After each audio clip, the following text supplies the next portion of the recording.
சௌந்தரனுக்கு சொன்னான். சரி, அப்படியானால் நம்முடைய சேனை தலைவர்களுக்கு சொல்லி நல்ல சதுரங்க சேனை ஒன்றை தயார் செய்து ராமனுடன் வனம் போக உடனே உத்தரவிடுவாய். ராமன் காட்டில் சுகமாக ரிஷிகளுடன் காலங்கழிப்பதற்கு வேண்டிய சகல பொருட்களும் திரட்டி அமைத்து சேனையுடன் அனுப்பிவிட வேண்டியது. தனம், தானியம், ஆட்கள் எல்லாம் ஒரு குறைவுமின்றி திரட்டி அனுப்ப வேண்டியது. பாவம், வனவாசம் என்றால் அரசர்கள் செய்யும் சுற்றுப்பிரயாணம் போல் செய்துவிடலாம் என்று பார்த்தான் தசரதன். கைகேயி பக்கத்தில் இருந்தவள் சிரித்தாள். அப்படியா? வரத்தை மிக அழகாக பூர்த்தி செய்கிறீர்கள். பரதனுக்கு ராஜ்யம் கொடுத்தேன் என்று சொல்லி ராஜ்யத்தில் உள்ள செல்வத்தை எல்லாம் வாரி எடுத்து ராமனுக்கு கொடுத்துவிட்டு ராஜ்யத்தை பாழ் செய்து அதை பரதனுக்கு தருகிறீரா என்றாள் கைகேயி. தசரதன் கோபாவேசமாக பேசப்போனான். ராமன் அமாத்தியர்களை பார்த்து சொன்னான். வணக்கத்துடன் நான் கேட்டுக்கொள்கிறேன். நான் வனம் போக நிச்சயித்தது இந்த வகையில் அல்ல.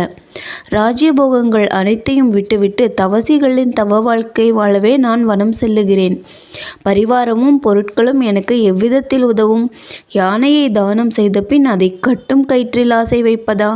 தயவு செய்து மர உரியை கொண்டு வரச் சொல்லுங்கள். மண்வெட்டியும் கூடையும் கொண்டு வரச் சொல்லுங்கள். அவை போதும் என்றான்.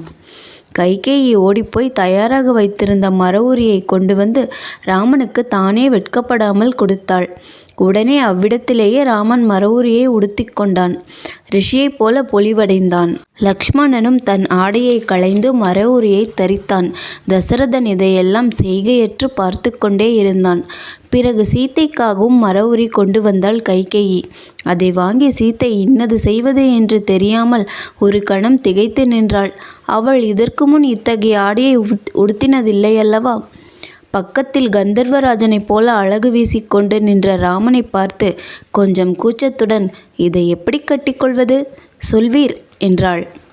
ராமன் அதை எடுத்து சீதை உடுத்தியிருந்த பட்டின் மேல் மர உரியையும் உடுத்தி தானே முடி போட்டான். அச்சமயம் பார்த்து கொண்டிருந்த அந்தப்புர ஸ்திரீகள் அனைவரும் கோ என்று அழுதார்கள். தசரதன் நினைவு இழந்து விட்டான். மூர்ச்சை தெளிந்த பிறகு கைகேயியை அனைவரும் எதிரில் தசரதன் மிக கடுமையாக திட்டினான். அவள் அதை பொருட்படுத்தவில்லை.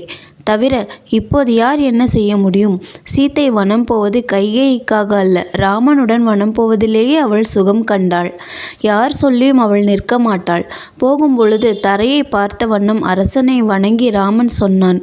தந்தை, தாய் கௌசல்யா தேவியை இவ்விடம் விட்டுவிட்டு போகிறேன். ஒப்பற்றவள். யார் பேரிலும் அவளுக்கு கோபமில்லை. மகாராஜனே, அவளை சரியாக பார்த்து கொள்ளவும். என்னை விட்டு பிரிந்து இதற்கு முன் அவள் கண்டிராத துக்கத்தில் பெருந்துயரக் கடலில் மூழ்கியவளாயினும் உமக்காக உயிரை வைத்து கொண்டிருக்கிறாள். நான் வனத்தில்